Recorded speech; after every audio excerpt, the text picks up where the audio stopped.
On va commencer vraiment sur les chapeaux de roue avec des Russes qui ont de plus en plus de problèmes dans le Donbass, en particulier dans la région de Kherson, où on entend des choses extrêmement alarmistes côté russe. Bon, il faut traduire un peu, parce que les Russes n'utilisent pas le même langage que nous, mais enfin, ils sont assez inquiets. Ouais, c'est ce qu'affirme en tout cas Sergueï Sourovikine. Sergueï Sourovikine, il est en charge des opérations russes en Ukraine depuis 10 jours seulement. Donc peut-être d'ailleurs que c'est une nouvelle méthode de dire finalement quand ça ne va pas. On va l'analyser ensemble. En tout cas, il le dit, la situation en Ukraine, déjà plus globalement, est extrêmement tendue. Il parle aussi de Kherson dans un second temps, et ça on l'entendra un petit peu plus tard. Mais voilà déjà pour la situation sur le terrain dans le pays. En général, la situation dans la zone d'opération militaire spéciale peut être qualifiée de tendue. L'ennemi ne laisse pas les tentatives d'attaquer les positions des troupes russes. Cela concerne la direction de Kupiansk, Krasnolimansk et Nikolaïv-Krivorovsk. Lui, là, Didier François, cet homme qui parle, c'est pas envie, mais c'est le patron. Ouais. C'est le grand patron. Ouais. C'est le chef en fait des opérations. C'est lui qui a été nommé par Vladimir Poutine pour coordonner l'ensemble des actions. Il vient de l'armée de l'air, lui à l'origine. Ouais. Et effectivement, d'ailleurs, la première chose qu'il a faite, c'est organiser la campagne de bombardement massif sur les villes et sur les civils, de manière extrêmement coordonnée, puisque là, pour le coup, effectivement, c'était une action où il y avait des missiles tirés à partir du sol, donc de l'armée de terre, des missiles de croisière tirés à partir des navires qui sont en mer Noire, donc de la marine, et à partir de bombardiers stratégiques, donc de l'armée de l'air. C'est intéressant d'entendre cet homme parce qu'à l'instant, en lançant son petit son, à l'instant, Julie disait c'est peut-être une nouvelle méthode, c'est la transparence. Ça veut dire qu'ils sont en train d'appliquer la perestroïka. Restons calmes, parce qu'il va falloir essayer de... Perestroïka, c'est bien le mot pour la transparence, non? Exactement.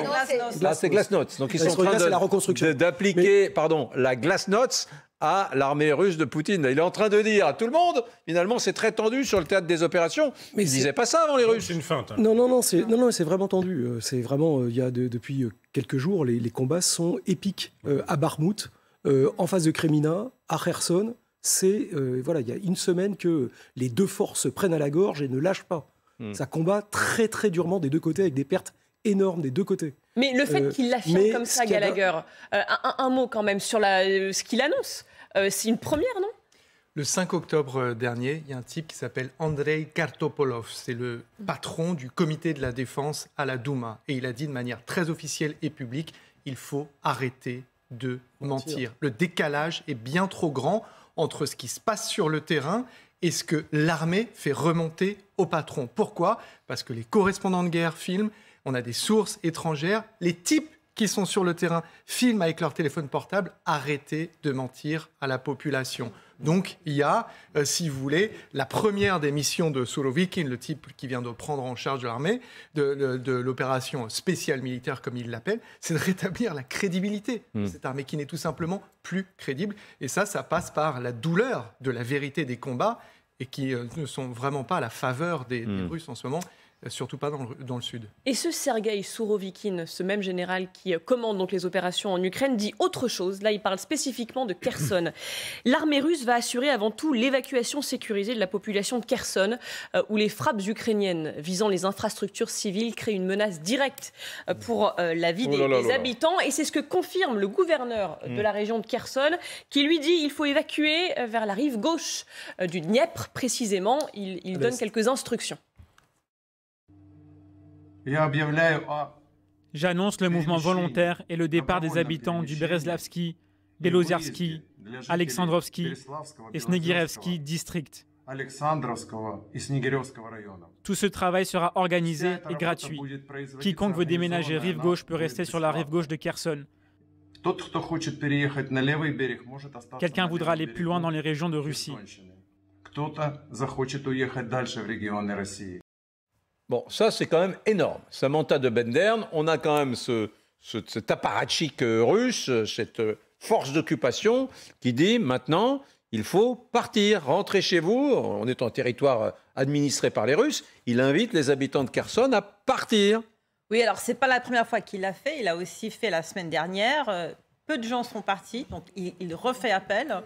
Je suis en contact avec des personnes sur le terrain, donc en zone occupée, qui parlent d'une évacuation de masse de tout ce qui est infrastructure mobile, donc tout ce qui est argent, tout ce qui peut être évacué de portables, y compris des sommes d'argent des banques, de bateaux qui traversent le Dniepr entre 13 et 15 fois par jour, qui partent vers l'Est plein, qui reviennent vides, donc pour être rechargés. Ce qu'il dit aussi dans son adresse, c'est partez parce que les combats vont être intenses. Notre armée russe, qui est très bien préparée, va vouloir pouvoir se battre sans se soucier des civils qu'il y aurait sur place. Donc il prépare quand même la population à des combats très intenses. La presse ukrainienne et la presse russe parlent de combats très très intenses tout le long du Dniepr. Donc parce que les Ukrainiens sont donc en train de descendre le long du Dniepr sur la rive droite, enfin ce qu'eux appellent la rive droite, qui est celle qui est à l'ouest. Et donc, les Russes sont en train d'essayer de tenir cette rive. Ils ont besoin de tenir les deux rives pour pouvoir continuer à s'approvisionner. Ils ont même mis des tuyaux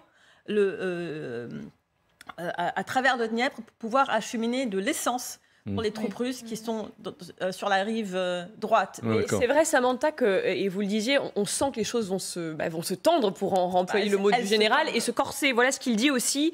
Les actions ultérieures concernant la ville de Kherson elle-même vont dépendre de la situation militaire, la nécessité de préserver le maximum de vie de la population civile et des militaires russes.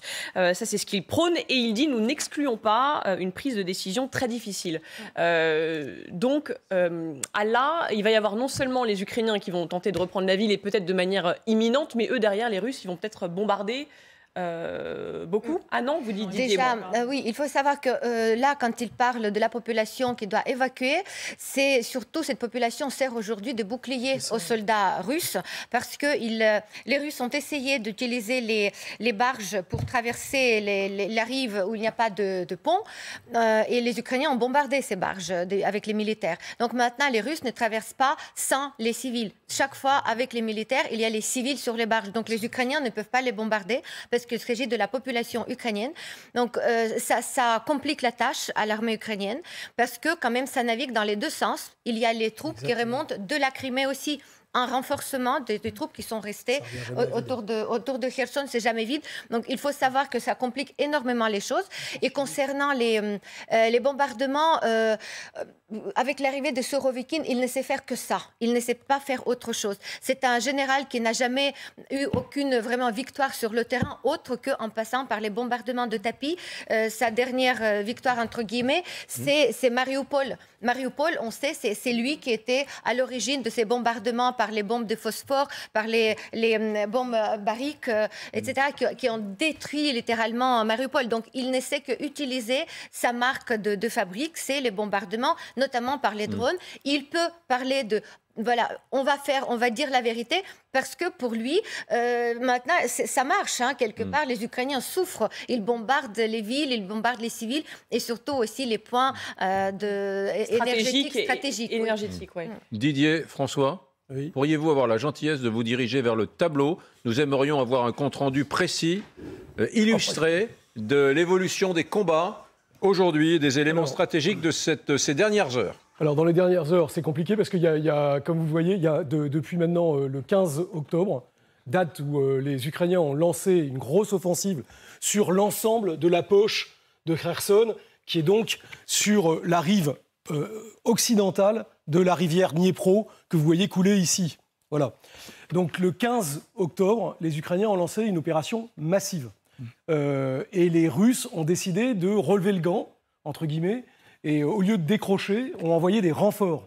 Donc on a aujourd'hui la zone principale d'action, effectivement, qui est en direction de Milovier au nord, le long de la rivière Dniepro, où les combats sont d'une extrême intensité, avec des pertes énormes des deux côtés. Les Russes, il y a une deuxième opération, alors en gros, parce qu'après il y a plusieurs...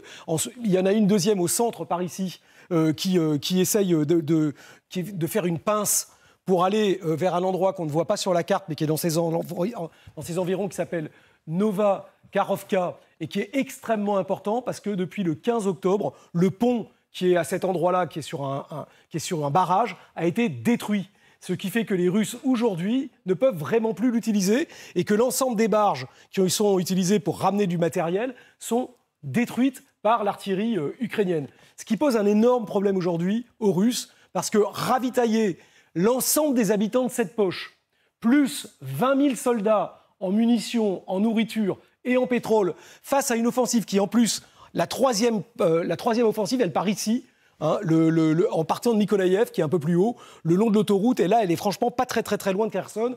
Et donc, la combinaison de l'ensemble de ces offensives font que les Russes ont besoin d'une énorme capacité en munitions, et en nourriture et en pétrole. Donc, derrière l'idée d'évacuer les civils, on pourrait déceler l'idée de, faire en sorte que, effectivement, comme le disait Alla, lors des franchissements, les civils puissent protéger, servir de bouclier aux troupes russes qui rentrent et qui sortent, parce que les Ukrainiens auraient peut-être plus de mal à bombarder, dans ce cas-là, les barges qui passent. Et la deuxième chose, c'est que ça permettrait de garder l'ensemble des moyens de ravitaillement pour les troupes et plus pour les civils. D'où ces deux mouvements on peut penser qu'il y a aussi ça dans la tête de l'état-major russe, dans le déplacement des populations civiles vers la rive orientale, ainsi que de l'administration. Voilà, ça fait partie des choses. Et les combats sont d'une extrême violence. Il faut vraiment. Il y a des pertes des deux côtés qui sont très dures, et y compris côté ukrainien, hein, qui ont eu des grosses pertes. Parce que, évidemment, comme vous le voyez, tout ça, c'est quand même resserré. Et donc, les artilleries sont vraiment à portée les unes des autres. Et ça tape très, très, très fort. Bien, merci beaucoup Didier François. Je sais que vous tenez à ce point régulier sur l'évolution des combats devant la carte qui est opérée tous les soirs par Didier François. Nous le maintiendrons, mesdames, messieurs. Nous allons confirmer Didier François dans son statut, dans son contrat avec LCI. Soyez rassurés.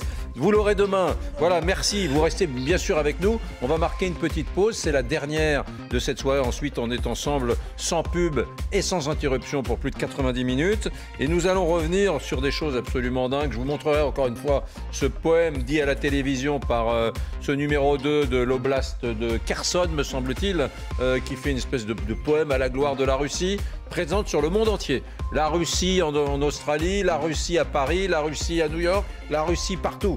Alors, en gros, il nous présente une Russie qui aurait conquis le monde entier. Vous verrez, le truc est assez...